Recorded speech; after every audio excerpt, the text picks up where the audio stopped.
First reading, a reading from the Acts of Apostles, chapter 11, verses 21 to 26, and chapter 13, verses 1 to 3. The Lord helped them, and a great number believed and were converted to the Lord. The news of them came to the ears of the church in Jerusalem, and they sent Barnabas out of Antioch. There he was glad to see for himself that God had given grace, and he urged them all to remain faithful to the Lord with heartfelt devotion. For he was a good man, filled with the Holy Spirit and with faith. A large number of people were won over to the Lord. Barnabas then left for Tarsus to look for Saul.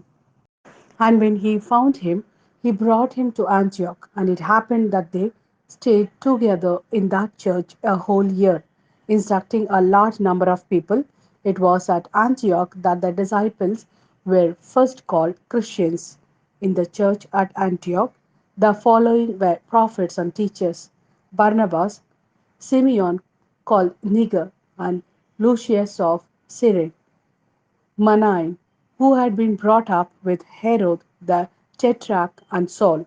One day, while they were offering worship to the Lord and keeping a fast, the Holy Spirit said, I want Barnabas and Saul set apart for the work to which I have called them. So it was that after fasting and prayer, they laid their hands on them and sent them off. This is the word of Lord.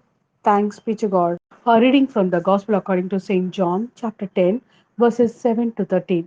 And as you go, proclaim that the kingdom of heaven is close at hand. Cure the sick, raise the dead, cleanse those suffering from virulent skin diseases, drive out devils. You received without charge, give without charge. Provide yourselves with no gold or silver, not even with coppers for your purses, with no haversack for the journey, or spare tunic, or footwear, or a staff, for the laborer deserves his keep. Whatever town or village you go into, seek out someone worthy and stay with him until you leave. As you enter his house, salute it, and if the house deserves it, may your peace come upon it.